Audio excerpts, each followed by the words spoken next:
오늘은 오견 개론의 창세기 부분을 좀 함께 다뤄보고자 합니다. 일단 창세기라고 하는 명칭부터 조금 이야기를 좀 해보겠습니다. 히브리 성경의 창세기 명칭은 브레시트라고 합니다. 브레시트는 태초에라는 뜻이에요. 그래서 히브리 문학에 있어서 첫 글자가 제목이 되는 케이스들이 많이 있습니다. 종종 있습니다. 우리 장식뿐만 아니라 종종 있는데, 그래서 브레시트라고 하는 태초에가 원래 히브리 성경의 창세기 명칭입니다. 이것이 이제 왜 우리에게 창세기가 되었냐면, 역사에서 히브리어가 이제 사어가 되어가고, 그래서 헬라어로 번역한 적이 있었습니다. 히브리어를. 그걸 70인역이라고 합니다. 다들 아시죠? 그 70인역에서 제네시스라고 하는 단어를 쓰고 그것이 영어로 넘어오면서 창세기가 되었고, 당연히 한국 성경도 영어 성경을 기본 바탕으로 해서 번역을 했기 때문에 창세기가 되었습니다. 저는 제 개인적으로도 그렇고 대부분의 신학자들은 이 창세기 명칭에 대해서 창세기 전체가 가지고 있는 내용이나 성격하고 약간 부합하지 않는다라고 대부분을 인정을 하죠. 제 개인적으로 개인적으로도 좀 아쉽다라고 생각합니다. 왜냐하면 창세기라고 이야기할 때는 창조에 관한 이야기가 핵심인데 실제 그는 1장, 그 2장의 일부분 정도밖에 되질 않죠. 그래서 뭐 어떤 제목이 되어야 될지는 모르지만 약간 그래도 기원에 관계된 부분들이 좀 했었으면 조금 더 좋지 않았을까라고 생각을 하죠. 뭐 창조의 어떤 기원, 인류의 기원, 사람의 기원, 죄의 기원, 가정의 기원, 죽음의 기원, 무지개의 기원, 뭐 많은 언어가 형성된 그 기원, 이스라엘의 기원, 기원에 관계된 것들이 기본 많이 깔려 있죠. 그래서 조금 아쉽다는 부분을 우리 창세기를 공부하면서 좀 느끼고요. 자, 이제 구조를 조금 먼저 좀 보면요. 창세기 구조는 일반적으로는 두 개로 나눠집니다. 예를 들어서 1장부터 11장까지가 일반사 내지는 원시 역사라고 이야기를 하고요. 22장부터 50장까지 이야기는 아브라함부터 시작한 요셉까지 족장에 가는 이야기죠. 그래서 이렇게 두 가지로 주로 많이 나누죠. 그래서 뭐 내 사건, 내 인물 뭐 이런 표현들을 하죠. 그래서 창조, 타락, 홍수, 바벨탑, 그리고 이제 아브라함, 이삭, 야곱, 요셉 이렇게 이제 많이 나누는데, 그건 이제 일반적으로 우리가 나누는 형태고요. 히브리 문학에서는 그렇게 나누기를 별로 좋아하지 않습니다. 톨레도시라고 하는 것으로 좀 나누기를 좋아합니다. 그래서 히브리 신학자들이나 유대인들 이런 사람들은 우리가 생각하는 일반적으로 나누는 뭐 1장부터 11장 또 12장부터 50장 이렇게 이런 일반적으로 나누는 거 굉장히 싫어하죠. 이제 이렇게 뭐 내 사건 내 인물 나누는 것은 우리 입장이고요. 예를 들면 이제 뭐 여러분들이 큰 도움은 되지 않겠지만 1장 1절부터 해서 2장 3절까지를 서론으로 히브리 문학에서는 잡고요.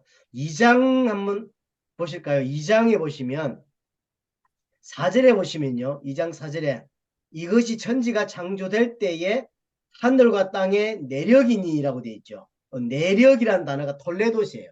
주로 우리 한국 성경은 톨레도스를 족보, 뭐 계보 이렇게 번역되었지만 여기서는 내력이라고 번역됐는데요.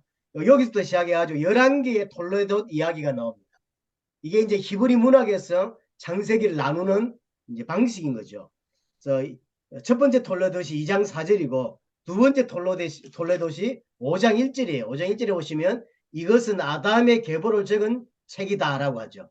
세 번째 톨레도시 6장 9절입니다. 6장 9절에 보시면 이것은 노아의 족보니라. 그래서 이런 식으로 나눠집니다. 1장 1절부터 해서 2장 3절까지를 서론으로 이제 따로 담고요. 2장 4절부터 해서 톨레도스로, 또 톨레도스를 기준으로 해서 이야기가 진행되는 거죠. 그래서 천지 창조에 대한 톨레도스 2장 4절을 쓰고 그 다음부터 이제 5장 1절에 이제 아담의 톨레도, 6장 9절에 가서 노아의 톨레도 이렇게 넘어가고요. 10장에 가서 노아의 아들들의 톨레도시 나오죠. 이렇게 쭉 넘어가죠. 11장 27절에 가면 이제 데라의 족보, 데라의 톨레도시 나옵니다. 여기 이제 아브라함의 족보가 쭉 진행이 되어집니다. 그러다가 25장에 넘어가서 25장 12절이죠. 25장 12절에 보시면 예, 아브라함의 아들 이삭의 톨레도시다 이렇게 나오죠. 그래서 25장 우리 19절에 25장 12절에 이스마엘의 톨레도시 나오고요. 그 다음에 19절에 이삭의 톨레도시 이렇게 놓아집니다. 이런 식으로 주로 이제 히브리 문학에서는 또 나누기를 좋아하고요. 실제로 한국에서도 신학자들 중에서는 이렇게 보는 것이 더 올바르다라고 하는 분들도 꽤나 많이 있습니다. 이제 좀 독특한 건 이제 36장에서 36장을 한번 가볼까요? 36장에서 1절에 에스의 톨레도시 나오죠. 근데 9절에 가보면 다시 에스의 톨레도시 또 나와요. 그래서 37장 1절까지 해가지고. 그래서 에스의 톨레도시 두 개예요. 여기 약간 이제 신학자들 간에 약간의 고민들이 있죠. 왜 에스의 톨레도시 두 개냐? 이런 여러 가지. 이건 좀 옮겨 적다가 실수한 거 아니냐? 뭐 이런 여러 말들이 있는데 뭐 잘 모르겠어요. 하여튼 에스의 톨레도시 두 개 나오고요. 37장 우리 1절에 2절이죠. 37장 2절에 야곱의 족보는 이러하니라. 야곱의 톨레도시 이제 11번째 톨레도스로 나오고 이게 50장까지 연결이 됩니다. 이제 이것이 이제 히브리 문학이나 히브리 신학자들이나 유대인들이 보는 창세기로 보는 관점이고요. 우리는 일반적으로 아까 말했듯이 1장부터 11장, 12장부터 50장 이렇게 크게는 두 개로 이렇게 나누기를 좋아하긴 하죠. 뭐 어떻게 보느냐 그렇게 중요한 건 아닌 것 같고 여하튼 이제 그래도 어떻게 나누냐에 따라서 이야기가 많이 이제 나눠지죠. 우리가 좀 많이 아는 내 인물이라고 할 때도 실제로 이제 신학자들은 내 인물로 보기를 별로 좋아하지 않습니다. 여기 톨로데우스 말했지만 야곱 안의 이야기에서 요셉이 등장하는 것이지 야곱 따로 요셉 따로 등장한다고 보는 건 굉장히 신학자들이 별로 안 좋아하죠. 그래서 굳이 인물로 따지자면 아브라함, 이삭, 야곱 이야기라고 보고요. 요셉 이야기는 이 세 사람에게 하나님이 주신 언약이 요셉을 통하여 실제로 성취되고 있다고 보는 걸 신학자들은 좋아합니다. 뭐 사실은 크게 중요하진 않지만 그래서 그래도 어떻게 보느냐에 따라서 관점이 많이 달라지는 건 사실입니다. 여하튼 이제 이 창세기를 어떻게 구분하고 어떻게 보느냐가 다르다고 하는 거 좀 보시면 좋겠고요. 창세기에서 가장 중요한 건 결국은 모세라는 인물이 창세기를 기록할 때 결국은 본론이 어디냐 할 때 아브라함부터 이야기인 거죠. 1장부터 11장까지 네 사건은 결국은 모세 입장에서 볼 때는 서론이에요. 그렇게 중요한 게 아니라고 하는 거죠. 그래서 아브라함, 이삭, 야곱, 요셉 뭐 이삭 이야기는 두 장도 채 안 되죠. 그래서 굉장히 이삭은 짧고요. 그 다음에 이제 아브라함과 야곱이 어떤 면에서 주축이죠. 창세기의 주축이라고 보여지고요. 항상 창세기 읽을 때 뭘 기억해야 되냐면 이 창세기의 독자가 누구냐는 거죠. 누굴 위해서 기록했느냐를 관점에서 가지고 보는 것이 굉장히 중요하다고 하는 거죠. 이것은 우리에게도 준 메시지가 맞지만 본질적으로 1차적으로는 출애굽에 나온 이스라엘 백성들 그래서 강약길을 걸어가야 되는 이스라엘 백성들에게 설명해야 될 게 있었던 거죠. 그래서 기록한 게 오경인 거거든요.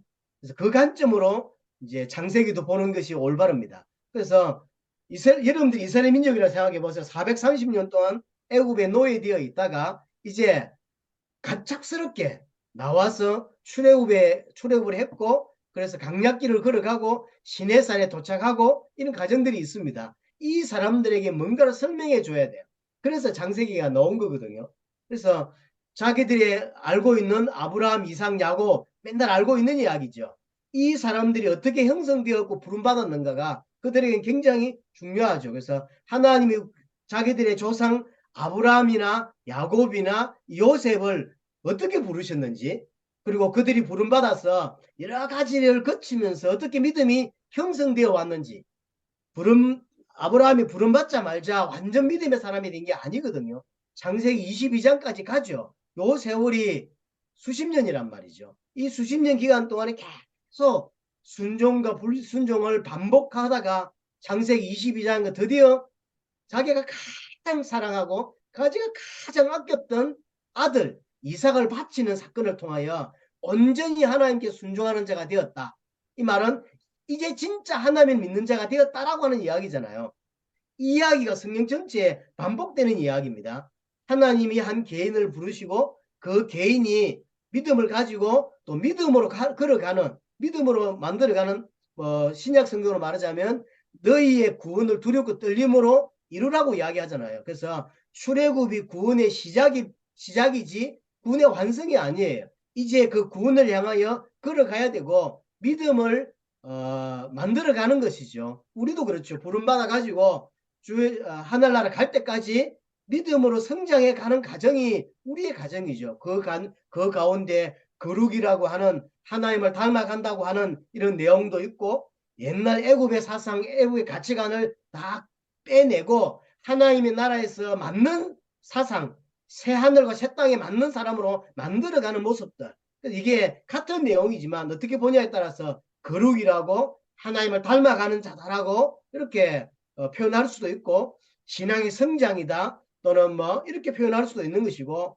가치관으로 따지자면 애굽의 가치관을 다 빼내고 하나님의 가치관으로 집어넣는 신약 성경대로 하자면 하나님을 대적하여 높아진 모든 것들을 다 무너뜨려서 온전히 하나님 신뢰할 수 있는 자로 만들어가는 과정이 구원의 과정이잖아요. 출애굽에 나온 사람들 또한 마찬가지잖아요. 출애굽에 나왔지만 여전히 애굽의 가치관, 세상의 가치관을 가지고 살아가죠. 그들을 뽑아내서 하나님 나라 갈 수 있는, 가나안으로 갈 수 있는 자로 만들어가는 거거든요. 그게 상징적인 거죠. 그래서 출애굽에 나왔던 사람들을 강야에 다 묶고 나중에 태어난 사람들만 데리고 가나안에 들어간다 하고는 이야기는 여러 가지 내용이 상징적으로 내포되어 있는 거죠. 애굽에 나올 때 가지고 나왔던 애굽의 사상, 세상의 가치관, 세상의 어떤 이런 가치관들을 뽑아내는 과정인 거죠. 다 뽑아내고 강야의 모래에다 다 묻고 우리는 새하늘과 새 땅, 하늘나라를 갈 때는 그 사상이 아니라 온전히 하나님을 신뢰할 수 있는 자로 만들어가는 거거든. 그래서 나중에 태어난 자만 들어간다라고 하는 이야기는 그런 이야기를 내포하고 있는 거죠. 굉장히 많은 것들을 담고 있습니다. 하여튼 이런 이야기는 출애굽에 나온 이스라엘 민족들에게 굉장히 중요한 이야기죠. 아브라함이 어떻게 부름받았고 어떻게 믿음의 성장을 했고 그걸 보고 자란 이삭은 처음부터 남들보다 좀 뛰어난 올바른 믿음을 가지고 있었고 근데 이제 아쉽게도 말년이 좀 이상한 사람이 이제 이삭인 거죠. 이런 내용들. 그다음에 이제 야곱 아주 뛰어난 인물, 아주 큰 인물이긴 하지만 너무 머리가 잘 돌아가는 것 때문에 많은 사고를 치고 그 사고친 인물을 하나님이 만들어 가시는 결국 하나님의 사람을 하나님을 믿는 자로 만들어가는 과정들 이런 거. 그다음에 이제 그 안에 태어난 요셉. 요셉은 생각보다 큰 실수들이 별로 성경에 기록하진 않았어요. 그건 일부러 그렇게 난 기록했다고 생각합니다. 왜 요셉이라고 실수가 없었겠습니까? 하지만 마치 요셉은 많은 실수 안 한 것처럼 꼭 유일하게 실수한 게 나온다면 이제 형들에게 자기 이렇게 해가지고 큰 어려움 당하게 되는 배경들이 이제 요셉의 큰 실수죠. 이제 요셉은 결국 오실 메시아를 또 외표하는 인물로 등장하고 그래서 온전히 하나님께 여러 가지 어려움 속에서도 순종하고 이런 것들을 보여주는 장면으로 보여주는 거거든. 이런 것들이 출애굽에 나온 이스라엘 민족에게는 굉장히 큰 도움이 되는 이야기들이죠. 아, 우리 조상들은 이렇게 부름받았고 이렇게 신앙이 성장했구나 이런 거죠. 그리고 우리가 결국 왜 애굽에서 살게 되었는지가 큰 게 나오죠. 엄청난 기근이 있었고 그때 그 전에 요셉이 먼저 들어갔었고 이후에 이제 전 가족 70명이 이제 애굽에 들어갔었구나. 아 이게 그때 시작이었구나. 그래서 400년 동안 여기 머물러 있었구나라는 것들을 이제 알게 되고 드디어 하나님 우리를 건져내셨구나라는 것들을 이제 보여주는 장면들이죠. 그래서 이 입장에서 처음에 창조를 기록하고 있지만 창조만 생각하면 안 되죠. 왜냐하면 모세 입장은 구속이라는 것을 생각하면서 창조를 기록하고 있는 거예요. 그래서 창조 속에 뭐가 담겨 있냐면 구원이 담겨 있는 거죠. 이 땅에 마치 인간의 모습이 흑암과 혼돈과 공허라고 하는 모습 속에서 빛이 만들어져서 빛을 비추듯이 이거는 이제 모세가 깔아놓은 베이스들이에요. 그래서 창조를 설명하고 있는 게 아니라 창조 속에 구원이 있고요. 구원 속에 또 창조가 들어있는. 왜냐하면 출애굽이 나온 가정 속에서 기록했기 때문인 거죠. 그래서 창조지만 구원이 들어있고요. 또 창조 또한 하나님을 설명하고 구속을 설명하는 그런 것들이 다 포함되어 있습니다. 우리가 볼 때 이제 창세기 기록 내용만 볼 때 아담이 창세기 3장 15절 원시복음 그다음 20절 이 가죽옷 이런 걸 보면서 구원을 받을 수 있냐라고 볼 수 있는 거죠. 그러니까 이제 우리는 그런 게 궁금해요. 하지만 모세는 그런 게 별로 안 궁금하거든요. 일반 신학교에서는 그런 질문들 안 하지만 이제 박사학위 받는다든가 이런 걸 할 때는 이런 걸 질문할 때가 있지요. 아담이 구원을 받았을 까라는 질문을 이제 한다고 하죠. 그러면 당연히 어릴 때부터 교회를 다니는 사람들은 아담이 당연히 구원받았지라 생각했는데 증거를 대봐라 이렇게 이야기하면 사실 없어요.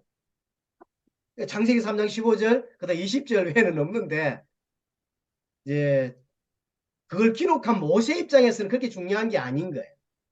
아담이 구원받는 게 중요한 게 아니다라는 이야기가 아니라 한 개인이 구원을 받았냐 안 받았냐 그렇게 중요하게 안 다룹니다. 우리에게 구원을 설명해 주려고 아담 이야기를 끄집어낸 거고 창조 이야기를 끄집어낸 것이지 창조 이야기를 하고 싶어서 내지는 아담 이야기를 하고 싶어서 끄집어낸 게 아니라는 거죠. 모세 입장에서는. 그게 우리가 성경을 보는 중요한 관점이 또한 되어져야 합니다. 그래서 저도 이제 한참 이렇게 은혜 받고 있을 때 누가 제게 질문한 것 중에 솔로몬이 구원받았습니까? 라고 질문을 받은 적이 있었어요. 당연히 구원받았다고 생각했는데 그 질문 받고 나서 증거가 뭐냐는 거예요.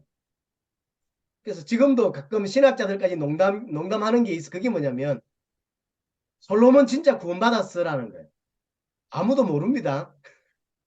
아담이 구원받아서 아무도 모릅니다. 왜냐하면 성경은 그걸 다루고 있지 않기 때문이에요. 아담 이야기를 끄집어내서 구원을 설명해 주려고 한 것이지 아담이 구원받았냐 아브라함이 구원받았냐 이런 이야기를 성경은 근본적으로 하고 있지 않습니다. 예, 구원을 보는 관점이 다르다는 것이죠.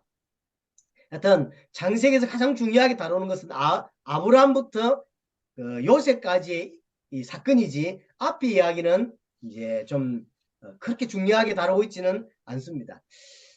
자, 우리 이제 고민을 제가 많이 했는데 이걸 좀 다루고 가야 될지 안 다루고 가야 될지 우리는 세계복음화 때문에 많은 메시지를 하고 있는 입장이라서 우리 창세기 2장 실제를 한번 보고 가겠습니다.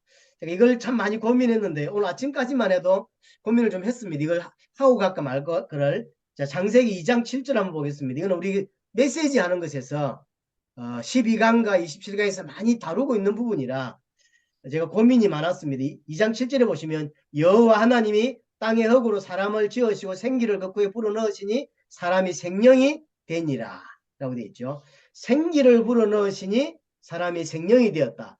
두 단어가 굉장히 중요합니다. 생기라고 하는 히브리어 단어는 니시마트 하임이라고 하는 단어예요. 하나님의 호흡, 하나님의 숨, 뭐 이런 뜻인 거죠. 그래서 인간의 생명의 기원이 하나님께 있다라는 것을 보여주는 단어입니다.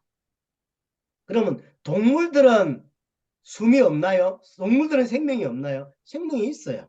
근데 동물들하고 다르게 사람만 굳이 끄집어내서 이렇게 설명을 합니다. 그래서 사람에게만 쓰는 표현이에요. 요 생기를 불어넣었다라고 하는 표현은 사람에게만 쓰는 표현인데 우리가 여기서 뭘 많이 오해하냐면 한국 성경에서 생기라는 단어가 같으니까요. 에스겔 37장에 가보시면 마른 뼈 사건이 나오고요. 마른 뼈에 이제 에스겔이 보여주는 거죠. 이스라엘 백성들의 모습이 마른 뼈와 같다. 그래서 생기를 불어넣어라 라고 하고 생기를 불어넣으니까 큰 군대가 되죠. 요때 생기는 창세기 2장 7절의 생기가 아닙니다. 두 단어는 완전히 다른 단어예요. 에스겔 37장의 생기는 루하흐라고 해서 성령을 말해요. 완전히 말라있는 인생, 완전히 말라있는 이스라엘, 여기에 성령이 들어가니까 큰 군대, 전 세계를 살릴 수 있는 군대가 되는 거죠. 요 이야기고요. 창세기 2장 7절에서 생기는 루하흐가 아닙니다. 리시마트 하임이라 그래서 하나님의 숨, 하나님의 호흡 이런 사람에게 있는 생명의 어떤 기원이 하나님께 있다라는 설명을 하고 있는 거죠. 그래서 하나님이 인간에게 호흡하게 하셨다. 하나님이 인간에게 생명을 주셨다라고 하는 단어고요. 그래서 인간이 생명이 되었다고 하는 데는 네페시하야라고 하는 단어입니다. 이 단어가 이제 신학자들 간에 한국 성경이 가장 좀 이게 뭐랄까요? 번역에 약간 오류라고 할 때 가장 많이 꼬집는 것 중에 하나가 요 단어예요. 생명.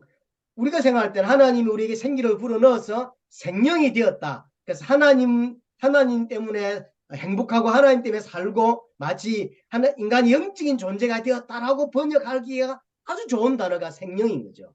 하지만 이 단어는 그 단어가 아니에요. 예를 들어서 1장에 보시면 1장 20절 보세요. 1장 20절 보시면 하나님이 이르시되 물들은 생물로 번성하게 하라 할 때 요 생물 나오죠. 요 생물이 네페시하야입니다. 그래서 정확하게는 생물로 번역하는 게 더 올바로 21절도 마찬가지입니다. 21절에 보시면 큰 바다 짐승들 물에서 번성하게 움직이는 이라면서 모든 생물로죠. 요 생물이 네페시하야예요. 2장에도 우리 2장 7절에도 네페시하야고요. 2장 19절에도 보시면 2장 19절에 또 보시면 마지막 부분에 아담이 각 생물을 부르는 것 이름을 짓는 장면이죠. 각 생물을 부를 때 생물이 네페시하야예요. 그러니까 우리가 생각하는 2장 7절에 마치 인간이 아주 너무나 특별한 존재이고 그래서 하나님으로부터 부름받은 영적인 존재다라는 것을 설명하기가 딱 맞는 이런 표현들.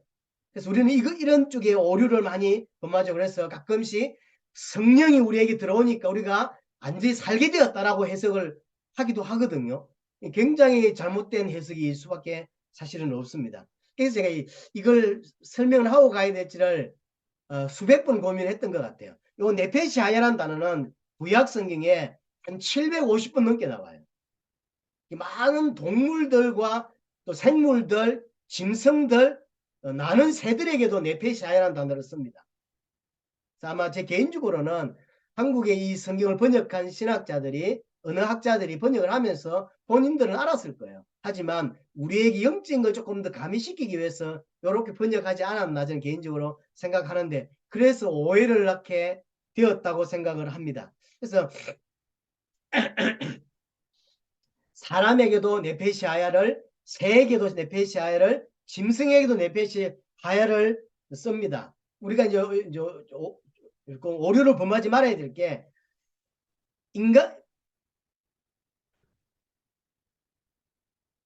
인간만 네페시하야가 아니라는 거죠. 인간만. 그래서 결국 이 의미는 어떤 의미냐면 하나님으로부터 말미암아 살게 된 존재가 인간이다라고 하는 의미인 거죠. 사실은. 그래서 크게 뭐 이게 우리가 좀 해석하는 부분에 조금만 신경을 쓰면 크게 잘못된 해석은 하지 않을 수 있습니다. 인간은 결국 하나님께로부터 왔고 하나님으로 말미암았고 그래서 하나님 안에 살아야 된다라고 하는 그 설명이 2장 7절이에요. 그럼 여기서 조금 더 영적인 해석으로 간다거나 그래서 마치 영적인 존재가 되었다라는 해석은 오바이고 성령을 받았고 그래서 살아났다라고 하는 에스겔 37장의 해석과 마치 같은 해석인 것처럼 하는 것은 조금 오류가 있다라는 부분을 좀 짚고 이제 넘어가고 싶습니다. 제가 고민을 많이 했다는 거 알아주시면 좋겠고요. 자, 6장 2절도 하나 더 설명하고 가고 싶습니다. 자, 이런 설명들은 일반적으로 교회에서 설명하기 힘들기 때문에 제가 이 설명을 합니다. 6장 2절 한번 보겠습니다. 2절에 보시면 하나님의 아들들이 사람의 딸들의 아름다움을 보고 자기들이 좋아하는 모든 여자를 아내로 삼는지라. 제가 소개해드렸던 그 책이 있죠. 우리 모세 오경 결혼에 대한 책에서 다루고 있고 신학교에 가면 다루는 책이지만 제가 신학교 안에서도 이 부분은 굳이 이제 교수들이 다루지 않고 넘어갔던 부분입니다. 하지만 일반적으로 좀 이렇게 종신이나 고신이나 이런 데서는 주로 반드시 좀 다루고 넘어가는 부분입니다. 여기 이제 이전에 하나님의 아들들이 누구며 사람의 딸들이 누구냐 이 부분이 이제 목사들에게 굉장히 좀 문제가 되죠. 그래서 하나님의 딸들을 쓰여진 단어가 이게 다른 성경에서는 요 똑같은 단어가 다른 성경에서는 그냥 천사로 번역이 돼요. 근데 요 부분만 하나님의 아들들이라고 번역을 했고요. 그래서 하나님의 아들들은 이제 구원받은 하나님의 백성이고 사람의 딸들은 구원받지 않은 사람으로 아니 번역을 해서 이제 설교할 때 이렇게 하죠. 그래서 구원받은 자가 청년들이 정말로 신앙이 좋은 청년들이 너무 이게 이쁜 여자들 하고 결혼해서 구원받지 않은 사람들과 결혼해서 뭐 이렇게 이제 해석을 설교하고 그래서 믿는 사람과 결혼해야 된다라는 걸 강조할 때 이 본문도 많이 쓰기도 합니다. 근데 중요한 건 뭐냐면 이렇게 결혼해서 뭐가 됐냐면 4절에 네피림이 됐죠. 이 네피림 다른 말로 말하면 결국은 거인족입니다. 거인족. 예를 들어 아낙자손이죠. 창세기 6장에 나는 아낙자손 거인족입니다. 가나안 정복할 때도 거인족이 나오죠. 요 네피림이에요. 뭐 여러분들이 알만한 걸 보자면 골리앗 같은 사람이죠. 골리앗은 6규빗 한 뼘이라고 이제 성경에 나오죠. 6규빗 할 때는 제가 좀 키가 좀 작으니까요. 일반적인 키를 가진 사람들의 남자들의 손끝에서 요 뭐라죠? 갑자기 단어가 생각 안 납니다. 요 팔꿈치와 손가락 끝에 이게 한 규빗입니다. 한 규빗. 지금은 자가 있지만 옛날엔 자가 없잖아요. 그래서 일반적인 평균적인 남자의 손끝에서 이 팔꿈치 끝을 한 규빗이라 그래요. 그럼 대충 여러분 재보시면 제 목사님 재보시면 이게 대충 45cm 전후입니다. 그래서 그럼 6규빗이 한 뼘이면 6규빗 45 곱하기 6 더하기 한 뼘은 20cm. 그러면 3m 약간 안 나오죠. 2m 90 또는 적정에 따라서 한 3m. 골리앗은 키가 한 3m가 되는 거죠. 또 신명기에 보면 르바임 족속이라 나오죠. 르바임 족속에 뭐 이런 사람들 오는데 그 침상이 9규빗이라고 나와요. 9규빗. 이게 침대가 9규빗이라는 거죠. 뭐 9규빗 그러면 45 곱하기 9. 그러면 어떻게 나옵니까? 거의 4m죠. 침대가 그러면 침대보다는 작을 거니까 키가 3m 50 이상은 되겠죠. 이런 사람들. 이게 이제 문제가 뭐냐면 그러면 이제 만약에 이게 하나님의 아들들이를 해석을 천사라고 하지 않고 믿음 있는 청년, 교회 청년, 그럼 사람의 딸들 불신자 청년, 여자 청년 이렇게 했을 때 이 둘이 결혼했는데 이런 거인 족속이 나오냔 말이에요. 여기 이제 문제가 있는 거죠. 제가 이제 재작년에 창세기를 이제 저희 교회에서 이제 설교를 시작하면서 요게 다 걸려가지고 일주일 내내 진행이 안 된 거죠. 이거 어떻게 해석해야 되지? 그래서 그러면 이제 그걸 무시하고 천사라고 번역했을 때 21세기에 천사가 여자 청년하고 사람하고 결혼했다. 그래서 아들을 낳을 수 있냐? 이렇게 설교할 수 있냐는 거예요. 여기 이제 문제가 다 걸린 거죠. 천사라고 번역하는 건 나쁘지 않지만 천사라고 번역했을 때 천사가 사람의 모양으로 와서 사람하고 결혼해서 자식을 낳을 수 있냐? 이 부분이 걸린 거죠. 그래서 이 시대 목사님들의 숙제가 결국 이거예요. 신학교에서 배우고 언어를 좀 배우면 금방 답이 나오지만 이렇게 설교할 수 있겠냔 말이죠. 저도 여기서 다 걸린 거죠. 그래서 안 하고 넘어가고 싶은 거지. 이걸 어떻게 해석해야 되냐라는 부분이죠. 만약 이제 그 소돔 고모라에 롯을 찾아봤던 천사가 어떤 모습으로 왔죠? 사람의 모습으로 왔죠. 그래서 그날 밤에 사람들이 이 집에 온 손님과 우리가 상관하겠으니 쉽게 말해 성관계를 할 테니까 내놔라라고 했죠. 사람의 모습으로 오는 건 큰 문제가 아닌 거죠. 이게 성경 전반에 사람의 모양으로 나타나는 부분이 이제 있는 거죠. 제가 이제 여기에 걸려가지고 일주일 내내 창세기 6장 때문에 넘어가지 못해서 제가 한참 고민을 많이 했습니다. 넘어갈까? 그냥 설명 안 하고 넘어갈까라고 고민을 참 많이 했습니다. 그러다가 제가 찾아올 수 있는 주석이나 찾아올 수 있는 자료들을 제 나름대로 찾고요. 또 한국 교회 안에서도 이제 강의를 또 나름대로 좀 잘한다고 목사님들 교회로 제가 이렇게 인터넷으로 들어가서 요 창세기 6장만 제가 설교를 좀 찾아서 듣기도 하고 그래서 꽤 많은 목사님들 설교를 찾아 들었는데요. 요 설명을 이제 원어적인 설명을 좀 많이 하시는 분들은 요걸 반드시 거론하기는 하더라고요. 아, 이 거론을 하긴 하구나. 그래서 제가 이제 자료를 보니까 초대교회 요세푸스 같은 인물들 또는 속사도들 거의 100%, 그다음에 교부들 뭐 오리겐, 클레멘트, 터툴리안 같은 이런 교부들은 100% 천사라고 번역을 했고 천사라고 믿었고요. 뭐 여러분들 이렇게 복과교에서 많이 공부했던 로이드 존스 목사님 같은 경우에서도 천사라고 보는 것이 올바르다라고 번역을 했더라고요.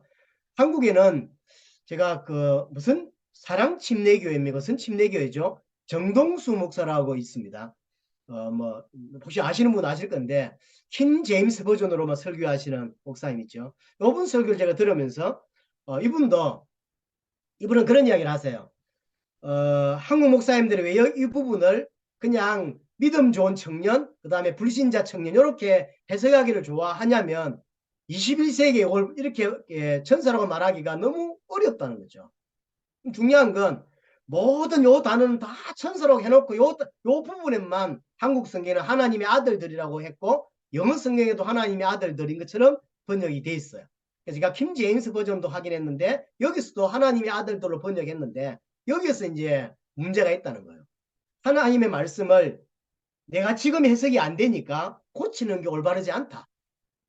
올바로 설교하지 못한다 할지라도 원래대로 설명하는 것이 옳다. 이렇게 표현을 하시더라. 그래서 본인은 설교하시면서 하나님의 아들들은 천사가 맞다. 천사가 이 땅에 내려왔고 그 천사하고 사람하고 결혼해서 나온 게 네피림이 맞다. 막 이렇게 설명하지 않으면 나중에 가나안 들어갔는데 거기도 결국은 네피림이 있고 거인 족속이 있죠. 이걸 어떻게 해석할 거냐?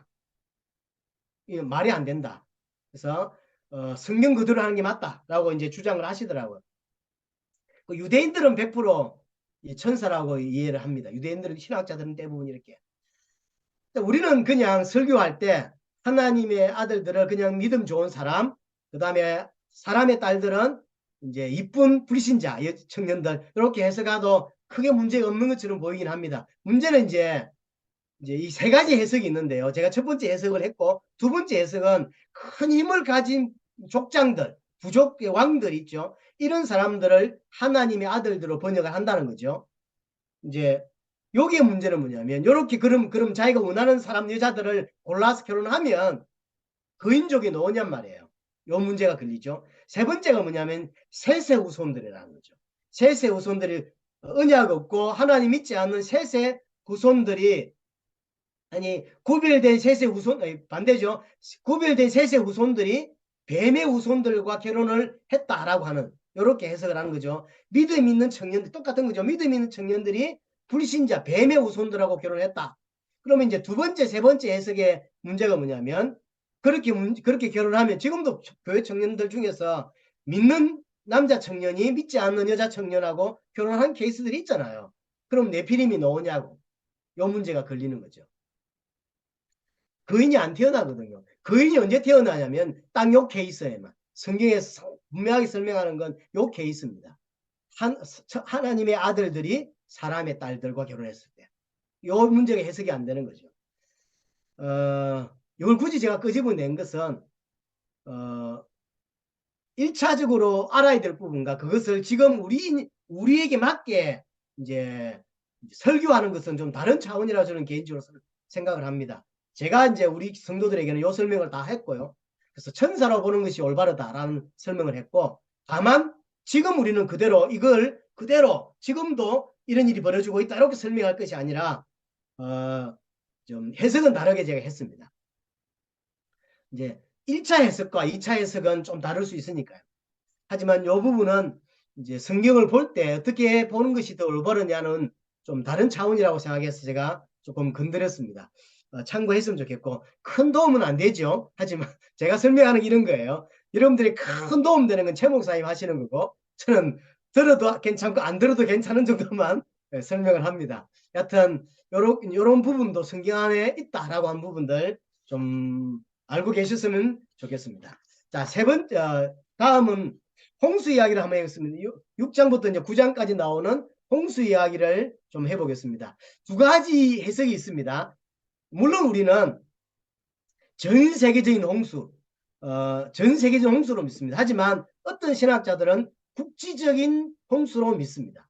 두 가지 이야기를 한번 해볼게요. 전 세계적 홍수라고 이야기하는 건 뭐냐면 6장 17절에 보시면 이렇게 되어 있습니다. 내가 홍수를 땅에 일으켜 무릇 생명의 기운이 있는 모든 육체를 천하에서 멸절하겠다라고 이야기를 하죠. 그래서 7장 11절에 보면 어떻게 표현하고 있냐면 큰 기쁨의 샘들이 터져서 하늘의 창문이 열렸고 12절에 40주 40야가 비가 내렸죠. 뭐 엄청난 거죠. 그래서 19절에 보시면 7장 19절에 보시면 물이 더 많아져 땅에 넘쳤다라고 되어 있고 방주가 물 위에 이제 떴죠. 그래서 20절에 보면 물이 불어서 15규빗이나 오르니 산들이 다 잠기게 되는 모든 산들이 다 잠기게 되었다라고 이야기하고 22절에 보시면 그래서 그 코에 생명의 기운이 숨이 있는 게 다 죽었다. 23절에 지면의 모든 생물을 썰어버렸다. 그래서 마지막 23절 마지막 부분에 오직 노아와 그와 함께 방주에 있는 자들만 남았더라. 정확히 말하면 남았더라가 아니고 남겼더라가 더 정확한 표현입니다. 하나님이 노아와 그 가족들만 남기게 되는 요 사건. 그래서 요 사건을 보면 전 세계적인 홍수다라는 걸 우리가 볼 수 있죠. 이걸 반대하는 사람들은 국지적으로 그 노아가 살았던 메소포타미아 중심에만 일어난 홍수 사건이다라고 주장하는 사람들을 따르자면 만약에 그런 지역적인 이런 국지적인 홍수였다면 짐승들을 다 태울 필요가 없죠. 그렇잖아요. 노아하고 몇 사람만 타면 되지. 짐승들을 다 태울 필요가 없죠. 그래서 사실은 전 세계적인 홍수가 맞는 거죠. 전 세계. 그러면 이제 국지적인 홍수를 주장하는 사람들은 몇 가지를 되는 게 뭐냐면 노아 홍수의 배경은 메소포타미아고 그리고 1년 동안 광주가 물 위에 떠 있었고 이제 아라랏산에 상륙을 하게 되는데 이제 정착을 하게 되는데 그 차이가 배가 떴고 아라랏산에 도착할 때까지 차이가 500마일밖에 안 돼요. 1년 내내 배가 둥둥둥 떠 있었는데 겨우 500마일밖에 안 갔단 말이냐. 말이 안 되는 거죠. 저 어디 먼 데로 가야 되는 게 맞는 건데 그게 밖에 안 갔다. 그래서 이는 국지적인 홍수가 맞다. 전 세계적인 홍수가 아니다라고 주장을 하고요. 또 천하의 높은 산이 다 덮였다고 했는데 노아의 시각이다. 노아가 볼 때 자기가 볼 때 모든 산이 다 잠긴 거지 전 세계 홍수가 아니다라고 주장하고요. 또 전 세계 홍수가 되려면 뭐 에베레스트 산이라든가 우리가 알고 있는 모든 산이 다 덮이려면 그 물이 다 어디서 왔냐는 거예요. 엄청난 물이 와야 되고 또 하나 더 중요한 건 물이 잠겼다가 1년 만에 물이 다 빠지거든요. 그 많은 물이 1년 만에 다 빠질 수 있냐는 거예요. 성경에서는 8장에 보면 뭐라고 되어 있냐면 바람을 계속 하나님이 불게 했다고 되어 있어요. 8장 1절에 보시면 바람을 불게 했다라는 표현이 있죠. 그 바람이 불게 했다고 해서 그 엄청난 물이 다 빠질 수 있냐라고 이야기하고 또 하나 광주에 물고기를 태웠다는 말이 없다. 만약에 홍수가 다 잠겨서 그렇다면 물고기가 다 죽었을 거다. 근데 지금 물고기가 왜 있냐? 어떻게 물고기가 있을 수 있냐? 그럼 물고기가 있다는 이야기는 국지적인 그 메소포타미아 주의 중심의 홍수다라고 주장을 하는 거죠. 또 노아가 나중에 비둘기를 날려 보내는데 나중에 감람나무 새 잎사귀를 이제 8장 11절에 보면 불고 오죠. 최소한도로 감람나무 한 그루는 살아 있었다 이렇게 주장을 하는 거죠. 그럴 만하죠. 근데 그래서 모든 땅에 다 홍수가 내린 건 아니다 이렇게 주장을 합니다. 성경에서 말하고자 하는 부분은 그런 것 같지는 않습니다. 성경에서 말하는 건 인류 전체가 다 죽었고 모든 생물이 다 죽었고 그 다음에 전 세계적인 홍수가 저는 맞다고 생각하고요. 노아가 쓸 때 아니 모세가 쓸 때 그걸 염두에 두고 쓰고 있다라고 보여집니다. 여러분들 아셔야 될 것은 모세가 성경을 기록하고 또 나머지 사람도 마찬가지죠. 성경은 모든 필요한 기록을 다 쓰는 책이 아닙니다. 창조의 모든 거 다 쓰고 있거나 또는 족보에 대해서도 모든 거 다 쓰고 있지 않습니다. 제가 오늘 족보 이야기를 다 끄집어낼 수는 없는데요. 누가 누구를 낳고 누가 누구를 낳고 할 때 조심해야 될 게 뭐냐면 실제로 누가 누구를 낳았다고 할 때 요 낳았다고 했는데 실제로 손자거나 정손자의 케이스들이 꽤 있습니다. 그럼 그 말은 무슨 말이냐면 구원에 관계된 것만 쓰는 거예요. 구원에 관계된 것만. 필요하지 않은 것. 그래서 마치 우리가 누가 이걸 진짜 낳은 것처럼 보이지만 그렇지 않고 손자이거나 정손자의 케이스들이 꽤 많이 있습니다. 그래서 구원에 필요한 이야기만 하는 거죠. 굳이 물고기 이야기를 안 써도 되는 거죠. 그래서 필요한 이야기만 하는 거예요. 그래서 노아 홍수가 또한 전 세계적인 홍수라고 하는 게 더 옳다라고 보여집니다. 자, 정리하겠습니다. 제가 시간이 좀 많이 갔는데요. 이해해 주시길 바랍니다. 자, 창세기의 중요한 메시지는 제가 지난주에 이야기를 했습니다. 모세가 말하고자 하는 가장 중요한 것들은 하나님이 누구냐. 출애굽기에서 가장 말하고 싶어하는 것도 하나님이고요. 창세기에서도 가장 말하고 싶어하는 것도 하나님이에요, 사실은.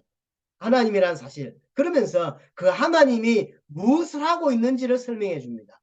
창조와 재창조가 계속 끊임없이 일어나고 있다고 하는 거죠. 하나님이 모든 걸 만드시고 내버려 두시는 것이 아니라 지금도 주권을 가지시고 개입하시고 그래서 계속 재창조의 일을 이루고 가고 있다고 하는 사실이죠. 끊임없이 하나님은 역사를 계속 움직이고 있다고 하는 사실을 창세기를 통해서 보여주고 있습니다. 하나님이 아담을 만드시고 창세기 2장 28절에 땅과 그 씨에 대한 언약을 주시죠. 번성하고 불어나고 그 다음에 땅을 정복하는 이야기를 하시죠. 근데 아담이 실패합니다. 그러니까 하나님이 두 번째 아담을 세워죠. 그게 노아입니다. 노아에게 똑같은 이야기를 하죠. 9장 1절 9장 7절 생육하고 번성하고 땅을 정복하라. 하지만 노아도 실패합니다. 그러니까 하나님 아브라함을 부르십니다. 둘째 아담인 거죠.